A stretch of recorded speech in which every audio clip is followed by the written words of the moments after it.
Bonjour. Maintenant que vous savez que votre entreprise a de la valeur, vous envisagez très sérieusement de vendre. Vos motivations peuvent être multiples. Prendre une retraite bien méritée, récupérer un capital, changer d'activité ou tout simplement changer de projet de vie. Mais quelles que soient les réponses qui vous amènent à envisager de vendre, vos attentes, vos contraintes, voire même vos risques peuvent être les mêmes. Commençons par vos attentes. Vous les connaissez. Bien souvent, il s'agit de vendre dans les meilleurs délais et au meilleur prix, bien sûr. Mais beaucoup d'entre vous ont d'autres aspirations, d'autres attentes. La pérennisation de l'activité dans laquelle ils ont tant investi, et pas seulement de l'argent. Le maintien de l'emploi des salariés qui ont œuvré avec eux. Ou encore, tout simplement ne pas laisser tomber clients et patients. Mais pour que toutes ces attentes soient toutes bien compréhensibles et une chance de se réaliser, il y a une condition principale. Vitale même, je dirais. Essayez de trouver laquelle. Je vous laisse quelques secondes pour réfléchir. Vous avez trouvé? Et oui, il s'agit du temps. Nous connaissons des milliers de cas d'entreprises ou de cabinets qui ne se sont pas vendus, ou alors très mal, parce que le dirigeant s'y prenait à la dernière seconde. Que cette urgence naisse d'un problème de santé, d'un ras-le-bol général, ou des vicissitudes de la vie, la conséquence est la même.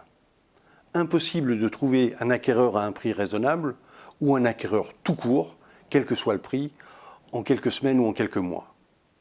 Qu'on se dise, la condition essentielle pour vendre une affaire, une patientèle ou une clientèle, c'est d'avoir du temps. Oui, mais combien, me direz-vous? Je vous répondrai comme Fernand Reynaud dans son fameux sketch sur la durée de refroidissement du canon, un certain temps. Ce qui est sûr, c'est que la cession de son activité se prépare longtemps à l'avance. Et certains professionnels vous diront, 3 ans à l'avance, c'est une bonne durée. Vous trouvez ça long?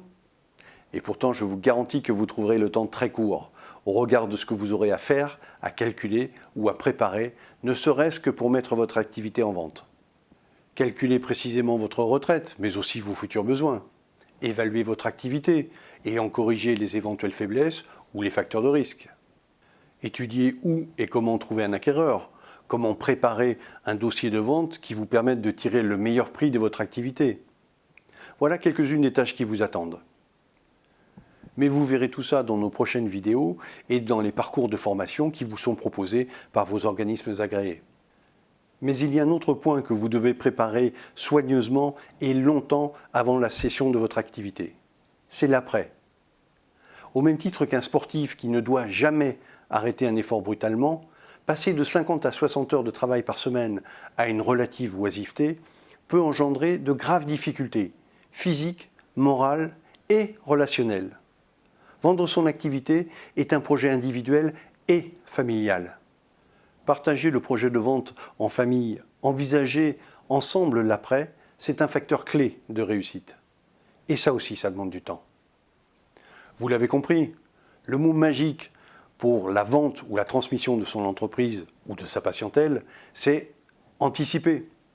Pendant toute cette période, vous aurez un avantage sur beaucoup d'autres professionnels. Vous serez formé, guidé, conseillé, entouré par votre organisme de gestion agréé et votre expert comptable. 2 atouts maîtres dans votre manche.